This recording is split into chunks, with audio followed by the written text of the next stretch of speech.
Derek Companies, welcome back to Touch Base. You should be used to the drill by now. We are continuing this journey through emotional intelligence, and today I'm super excited to bring in Natalia Munoz-Moore. She is the Chief Experience Officer for Viva First, and we're going to have a conversation about motivation and higher purposes and all the things that kind of go with that. Now, that being said, some people will remember you joined us in the last season as we kind of talked about y'all's company. You joined us with Tony McGriff, the Chief Operations Officer, and then Mona Lopez, your business manager. Correct. Sorry, I meant to say that, business manager. So you guys joined us to talk about Viva First and your mission, but give us just a quick bio real quick on you again, just so everybody can kind of refamiliarize themselves with you and your story. Sure. So my name is Natalia Munoz-Moore. I was born in Guatemala, but I've lived in Lubbock for the last 16 years. Okay. I came here to go to college and fully intended to go back, but I met my husband in college, and the rest unfolded. Yeah. Jim and I have two boys, Okay. Jack and Ben, and they both attend Ramirez Elementary. Okay. And several years ago, my friend Mark Pigg, who is a longtime baker in Lubbock, approached me about this wild idea he had about a new business model that was a Latino-centered bank. Mm-hmm. And the more he talked about it, the more he talked about the business model and the needs he had identified in his career, they were instant magnets for me, and I knew I wanted to be a part of it. Yeah, I'm telling you, every single time we talk about Viva First, and I think people probably have already kind of seen this a little bit with the different podcasts, but every time we talk about Viva First, I'm just blown away at the discernment to see the needs, and then I just love the vision of what you guys are trying to accomplish. I think it's such a encouraging thing that you guys have seen this need and are just like, yep, let's go fix it. Let's make it better. And I completely agree, and I am so excited about what this year is going to bring. Yeah. So when you think motivation, when you think how all these things kind of come together, your higher purposes, what does that mean for you? What's kind of your language that you would use to describe that? I think that core higher purpose is different for every person. For me, when I've stopped to think about this, since you invited me to the podcast, for me, I think it really goes down to this deep-seated desire to be of service to others. Okay. And that can vary from one person to the next. But at the end of the day, I truly believe that we all share a desire to be a part of something that's greater than ourselves, a desire to be good, to do good, and to leave a legacy. And I think that is something that we all share. Yeah, it's interesting the way that you phrased that. It makes me think of some of the, even Maslow's hierarchy of needs. Like one of those conversations and one of the thoughts in that is belonging. Just feeling like you belong and belong to something safe, but belong to something with purpose. Those are part of those inherent needs that humans have to do things. We want to be important. We want to be valued. Right. Seen. Yeah, absolutely. Let's talk about your work history and various relationships that you've had, because your life intersects all sorts of new demographics and dynamics and different things like that. So how have your motivations kind of evolved and grown over the years? What does that look like for you? Well, I wish I could say that my higher purpose motivations are always at the forefront, but I'm a type A personality, and that can make me competitive, a little bit of a people pleaser, stressed, achievement driven. Okay. And fortunately, with age and some maturity, I've been able to identify a lot of those emotions and deal with them better. But I can definitely see that when I look back at periods in my life when I compared myself to others, when I felt that those around me were achieving more success, and it gave me a sense of motivation, and I wanted to work harder and set goals. But sometimes those motivations were rooted in a feeling of insufficiency. Okay. Yeah, that's really interesting. And when I achieved those goals that were sometimes centered around pleasing others or proving someone wrong, those, when I achieved them, I still felt satisfaction, but not necessarily happiness or fulfillment. Yeah, that's a good call. And I think there's something to be said in this as you talk about, like, to have a high drive is not bad. It's not bad to be a type A personality. It's not bad to even want to please others. It's just those things can get out of balance. Those can get a little bit off track. Right. I think leading to what you're talking about, where you're missing out on higher fulfillment because maybe you are only looking to please others rather than it being rooted in something more intrinsic and more real. Definitely. And over time, I've been able to realize that when my work and my motivations align with being in service to others, with making a difference, those are the places where I find fulfillment and happiness. Yeah. And you need both. Yes, absolutely. You need both, but it's good to recognize the difference. Okay, so let me ask you a question. We talk about success then. Okay, what with the way you've grown and some of the things that you've learned, how do you look at success? What does success look like for you then? Success to me is more looking at the legacy and how I've made a difference for others, and less so in my own path. Now, granted, I do very much see success in terms of the difference that I've made for my family and those around me. Sure. But more so in the person I have worked to become. Right. And the effects that my work has done. My labor of love, right? Right. In life. Yeah. Ultimately, it is my work that the effects of my work that are my legacy. Yeah. My work and my efforts and my love to others. Yeah, and I highly value everything you just said. I think it's important to be able to say, and I think this is good, right? Because you are a driven businesswoman who wants to have Viva First be very successful as a business, and yet there's a way you want to achieve that through caring for others and great service. And you can have both. Yes, and I'm so fortunate. I've always enjoyed working. I've always been the person that likes getting up and going to work and feeling like I've accomplished something at the end of the day. But to have these business opportunities that align with a higher purpose, what else could I want? Right. That's absolutely true. That's true. Can you think of a time though when you kind of struggled through finding motivation? Because I think there's going to be people that we work with. I know there are people within the Madera companies, and maybe people that gets a chance to see this, where maybe they're looking at their jobs and they're looking at what they're doing, and they're kind of wondering like, is this it? Like, what is so? Can you think of a time where you kind of navigated trying to find the higher purposes in the jobs that you were doing? Absolutely. I think that especially in the middle portion of a career or in the middle portion of a new job where you're still very much learning, I think I had the false understanding that that achievement was this constant forward movement. These constant achievements that I could check off. Yeah. But the process of learning, the process of personal growth and development, that is all forward movement. Yeah. And sometimes that takes a while. And I would say that hard work is always being noticed, and it's always going to open doors. But sometimes we have to be a little patient. Sure. We have to be patient in our own abilities and in our own career growth and personal growth. Yeah, well, you're bringing something very important, I think, to the forefront here, and that is like a holistic understanding of growth, a holistic understanding of achievement. And I think oftentimes in business, we can maybe get out of whack a little bit because we think that the only achievement is a higher salary or status or moving up the ladder, when growing as a person is also a part of that, and all of those things come together and work together.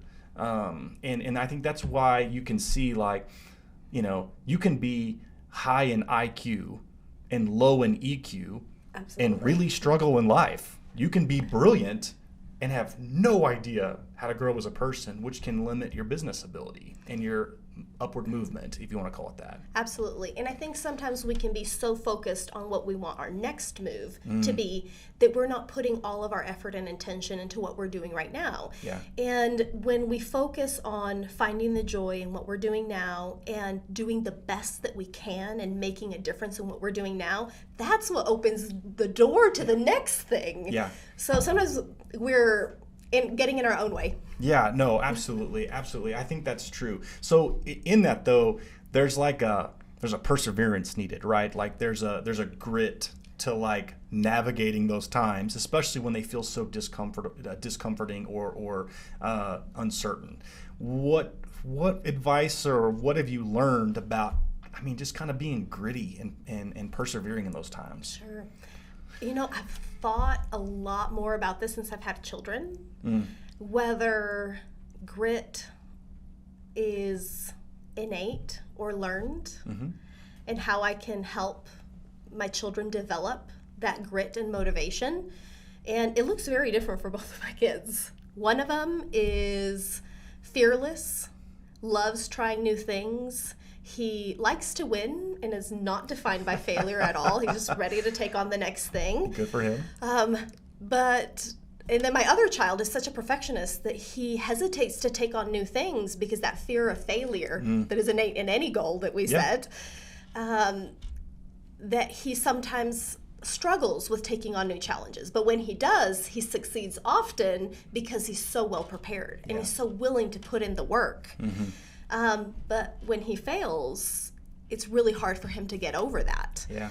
So motivation and grit look different for each of them. And I think there's no one single recipe for grit because we all face different challenges. We have different strengths and we have different challenges.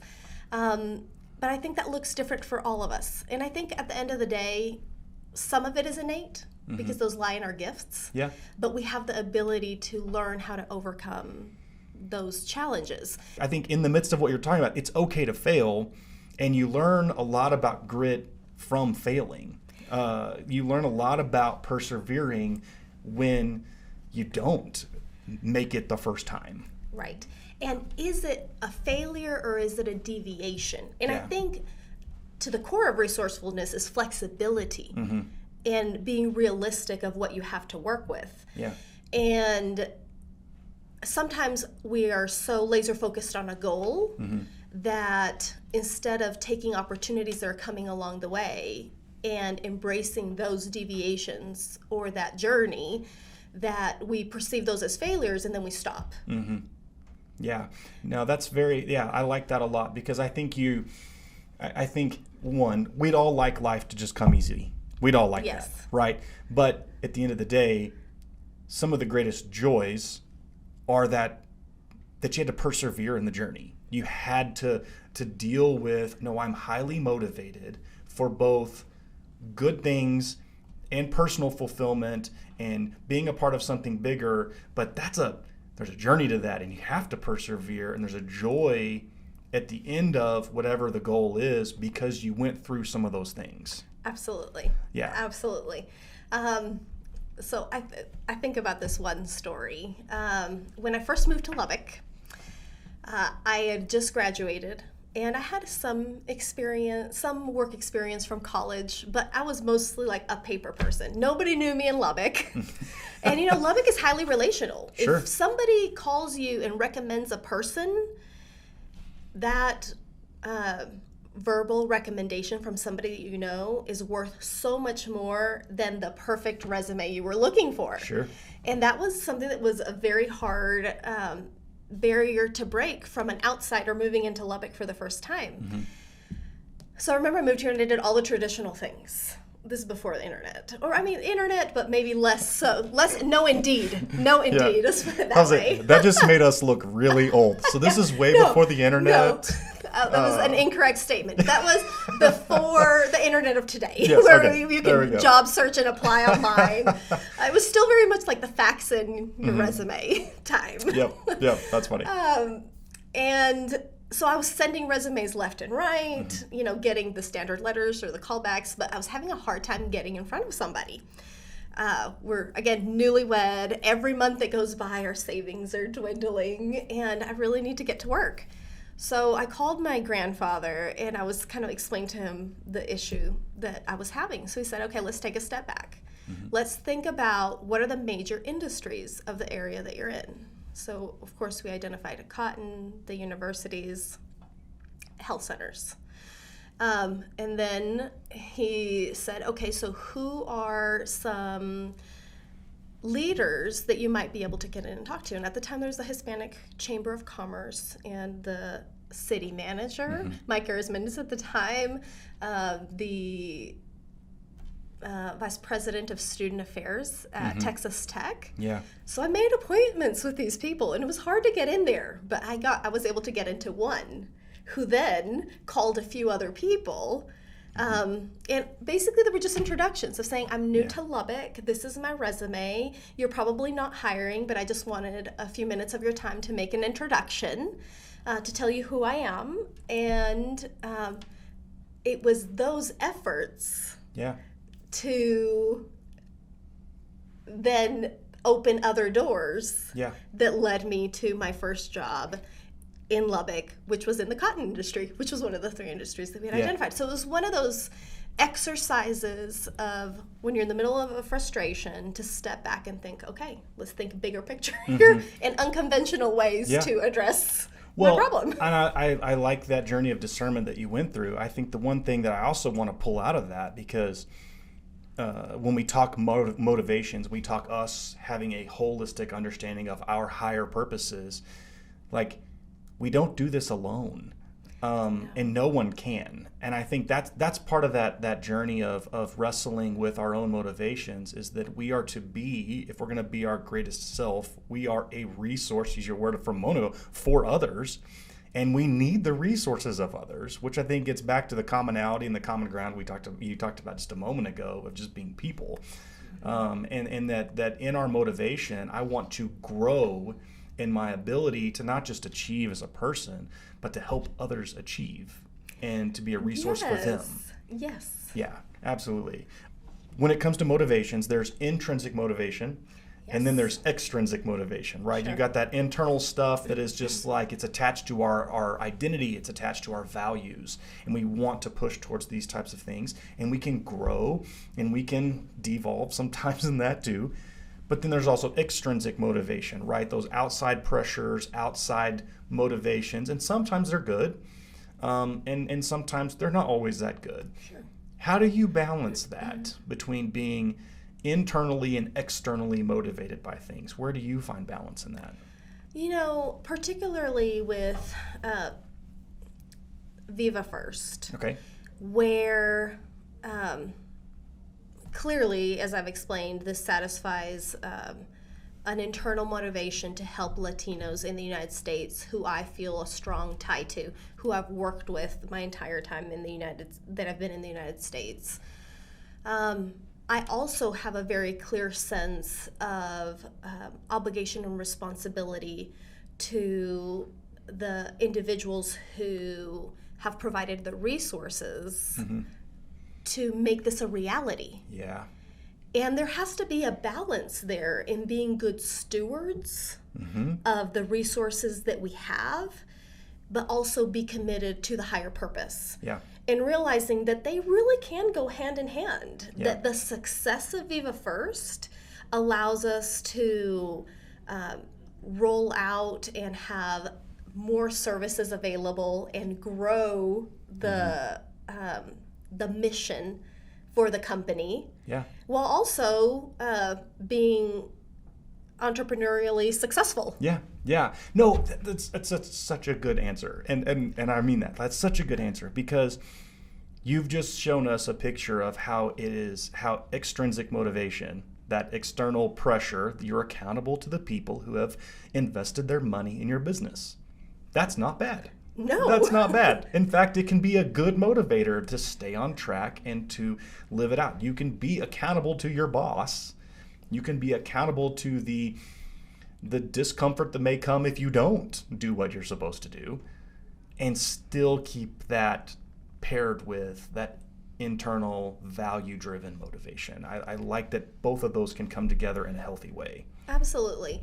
And, from a personal perspective, Of course, I have to make a living, and of course, I want to have personal achievements. But at the end of the day, the legacy of my work is ultimately, and my family, of course, the legacy of my work and the model that I leave for my children is probably what is most important for me. Yeah. When I think about that flexibility, growing up, my dream was to be in diplomacy. I wanted to further democracy for Guatemala and Central America. That's why I got my degree in international relations. Wow. And then I got my master's at Tech in public policy, because that was the path that I wanted to follow. I wanted to be, again, of service to others. But my life unfolded in different ways. I had to be flexible, and this path brought me back to this opportunity where now I'm part of a group that is trying to bring equality in banking to an underserved demographic in the United States. And what a better way to highlight how that higher purpose has continued throughout my life in different ways that I didn't expect. Yeah. Was it a failure that I didn't end up in diplomacy? No. Yeah. Because my desires changed, and my pursuits changed, and my motivations changed along with it. But my core motivators didn't change. Right. No, that's really good. So here's my question, my final question for you, right? And this is the one I ask everybody. Okay. Everybody gets the same question, right? So we got a lot of 20s and 30s group in our companies. What would you tell Natalia of 25 years old, 30 years old? Like, what advice would you have for her or anybody else who's in their 20s and 30s trying to figure out, like, or even, early 30s, what am I doing here and how do I figure this out? Absolutely. Thinking specifically about emotional intelligence, I would say that the self-awareness part of emotional intelligence is probably the hardest to master because it requires us to find our own blind spots. Yeah. That's a hard thing to do. Absolutely. And some of that comes from age and maturity.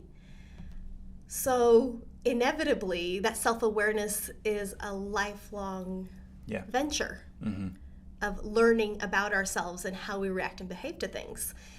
I once heard an HR expert at a seminar explain that emotions can function like a fog. Okay. And sometimes when we are so surrounded by fog, we're not aware that it's there. And these emotions, we know, affect our behavior. Yeah. So I would tell my younger self, it's very important to have a good circle of friends or family or mentors who can remind you of your truths, to make you aware of a fog when it's there and keep you on track and on path. Yeah. I think that is very important, that we can't only rely on ourselves. Again, we need our people. Yeah. But that is important because sooner or later life hands us fog. And when we are aware that it's there, it's easier for us to manage. Yeah. But when we are not aware, it brings a lot of challenges. Now, I really appreciate you saying that. Thank you so much for being here. Sure. Thank you for just joining the conversation and being vulnerable and talking about your story, kind of sharing with us what you've experienced. And again, you do bring a wealth of variety in your life as far as experiences go with your upbringing. And so thank you for speaking into this conversation of motivation. Sure. Madeira Companies will have another one of these for you next week. We'll jump into the conversation of empathy. And then in a couple of weeks, when we do this same interview, you'll get a chance to see Omar Sandoval join us for that conversation. And so looking forward to having Omar. You guys have a great rest of your day.